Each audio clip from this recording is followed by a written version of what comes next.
Hey everyone, welcome to my channel, where we dive deep into the most intense, emotional, and unforgettable movie stories. So, in the beginning of the film, we are shown a girl named Iris, who is deeply upset. Just a short time ago, her son had died, due to which she started feeling that her life had stopped. Strange thoughts began to haunt her mind. One dark night, when everyone was sleeping, she puts a small knife in her pocket and leaves the house in her car. In the morning, she arrives near some mountains where her son was buried. She delivers an emotional monologue to her son. She is no longer happy with her life. She walks to the edge of the mountain and is about to jump from there when a man arrives. He understands that Iris wants to end her life. He tries to save her and change her mind, so he starts talking to her. He tells her that his name is Richard. He says to her that he will not stop her, but he just wants to say a few things before she dies. He tells her the story of a boy who was very lively. He was interested in cars and everything that could bring excitement to any young boy's life. But then one day, while he was going somewhere with his friend, his car crashed. He survived, but his friend died. This trauma kept him trapped for many months. When he recovered from the shock, he realized that his family loved him very much and was waiting for his recovery. Then he realized how wrong he had been by trying to stop his life. He tells Iris that the purpose of his story is to say that no one really wants to die. It's just that weak moments push us to that point. Now if she wants, she can still die. He is leaving. After saying this, he walks away. But his words have a deep impact on Iris, and she gives up the intention of dying. As she returns to her car, she sees that Richard has parked his vehicle right next to hers, blocking her from opening her car door. Now Richard approaches her with an umbrella he retrieved from his car. He tells her he will help her open the car door. Iris finds it strange that he brought an umbrella on such a hot, sunny day. Suddenly, he attacks Iris with the umbrella, and it is revealed to be an electric one that shocks her badly. She faints on the spot. With the little consciousness she has left, she can only feel that Richard is tying her hands and legs, after which he picks her up and puts her into his car. When Iris regains consciousness, she doesn't speak to Richard, but tries to cleverly call her husband using her smartwatch. However, Richard discovers this and tells her that there is no signal in this area. No matter how hard she tries, she won't be able to call for help. That idea fails. Then another plan comes to her mind. She still has the knife she brought the night before. She quietly pulls it out and starts cutting the rope binding her hands. To avoid making noise, she keeps talking to Richard. As soon as she frees her hands, she attacks Richard without wasting any time. Due to her sudden attack, Richard's car loses balance and crashes into a tree. Both of them are injured in the accident.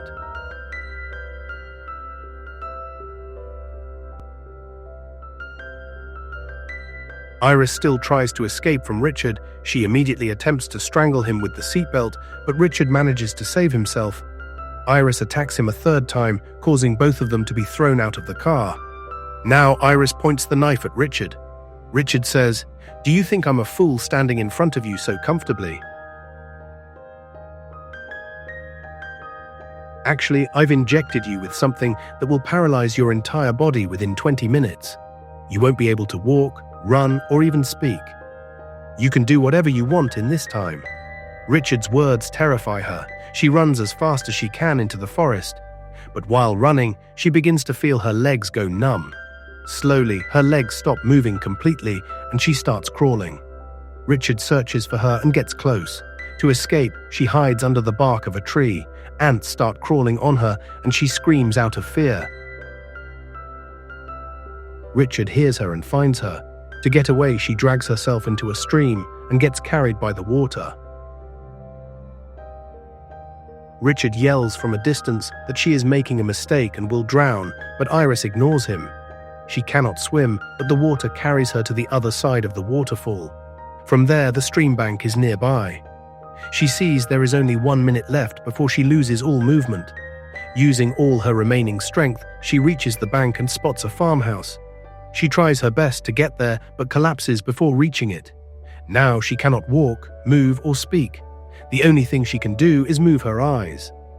After lying there for a long time, an old man working on the farm notices her. He asks what happened to her, but Iris cannot respond. The old man asks closed questions like, Can you hear me? Are you in trouble? Do you need help? Iris uses her eyes to answer, blinking once for yes and twice for no. The old man understands and takes her to his house in a wheelbarrow. He brings her inside. As they enter, someone begins knocking on the door. Iris realizes it must be Richard. She tries to warn the old man by blinking rapidly, indicating she is in danger. Luckily, the old man understands and hides her behind the sofa. When he opens the door, it really is Richard. He tries to deceive the old man by pretending and starts crying. He says his son has died and his wife went into shock, becoming paralyzed. Now he cannot find her. At first, the old man does not believe him and tells him to call his wife. Richard lies, saying his phone was lost along the way. Seeing his fake tears, the old man is almost convinced. But then Richard's phone rings from his pocket. The old man catches his lie.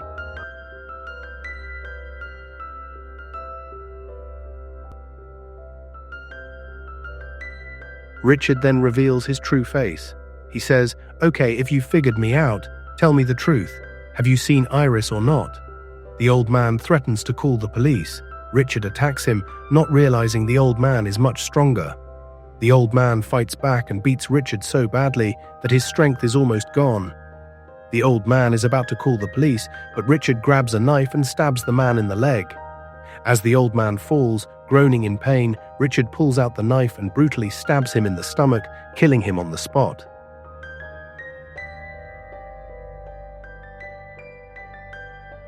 Iris witnesses all of this from behind the sofa. What happened was horrific. The old man died because of her. Now that Richard had committed murder, he pours kerosene around the house and sets it on fire to destroy all evidence before fleeing. Iris is still alive. She doesn't want to burn alive, so she moves her finger with great difficulty. She slips it into the window slat and opens and closes it repeatedly. Richard notices this from outside and realizes someone is still alive. He sees Iris and puts her into a truck, belonging to the old man, as both their cars were far away.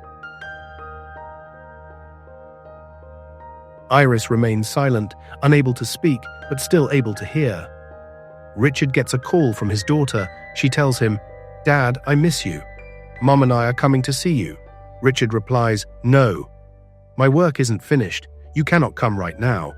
But his daughter insists. They tell him they're coming. Richard becomes anxious. In his tension, he almost has an accident. Worst of all, his truck runs out of fuel. He stops at a fuel station and puts a cap on Iris to hide her expressions. Iris puts all her strength into unlocking her seatbelt. Despite her paralysis, any small movement is significant. She sees a boy about the same age as her son. Seeing him, she becomes emotional. The child senses something is wrong. Before he can speak to Iris, his mother arrives and takes him away. The woman suspects something is off about Iris and calls the police from a distance, giving them the truck's license plate number. Richard drives back to where he had left his car, intending to switch vehicles. Before he can do that, a police officer stops him. The officer says a complaint has been received about the truck. Richard confidently replies, "There must be a misunderstanding. Everything is fine. I'm on a trip with my wife." The officer says, "Okay, may I speak to your wife?" Iris's face shows something is wrong. Richard tells the officer she's just drunk, which is why she looks like that. During their conversation, Iris manages to roll down the window. Seeing this, the officer approaches her. She gathers all her strength to mumble, "Help me." And that's when the whole story changes. The officer also finds the injection used to paralyze her in the truck. He realizes Richard kidnapped her. Before he can act, Richard understands the situation and attacks the officer with a heavy iron object, killing him with one blow. He puts the body in the car and sets it on fire to destroy the evidence.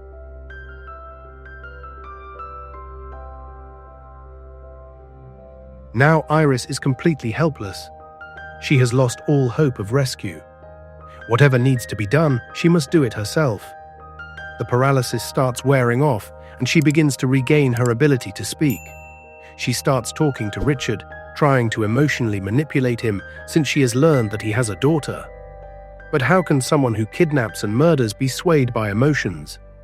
When Richard doesn't fall for her words, Iris picks up the injection and tries to inject Richard's leg to defend herself, but she fails. The medicine doesn't go in, and Richard laughs, saying, "You're too weak. You can't harm me." He says, "I've changed the plan. I was going to take you to my house and kill you, but now that my family is coming, I'll take you to the stream and kill you there." He drags her to a boat. Iris sits with what little strength she has left. She sees a knife tucked into the back of Richard's waistband. She pretends to cry and says there's a photo of her son in her pants pocket. "Before I die, I want to see it one last time," she says. Richard laughs but agrees to help. As he bends down, Iris quickly grabs the knife from his waistband and stabs him in the neck. The blade pierces his mouth. He writhes in pain. He grabs his gun to kill Iris, but she manages to snatch it and shoots him, causing him to fall into the water. Iris feels satisfied. She has finally killed the psychopath. But the trouble is not over yet. The boat she is in has a hole from the gunshot, and water begins to fill it. Iris starts to drown. She cannot move because of the paralysis, but the good thing is, her body floats like a dead body. As the paralysis fades, she swims to the shore. She laughs, relieved that she survived such horror. But then she sees Richard on the opposite bank. He's still alive but badly injured and dying. Iris could have called the police, but she decides to take her revenge. She leaves him there in pain and walks away. And the movie ends here. Let me know in the comments. Don't forget to like, subscribe, and hit the bell icon so you never miss another wild movie breakdown like this one. Until next time, stay safe and trust your instincts.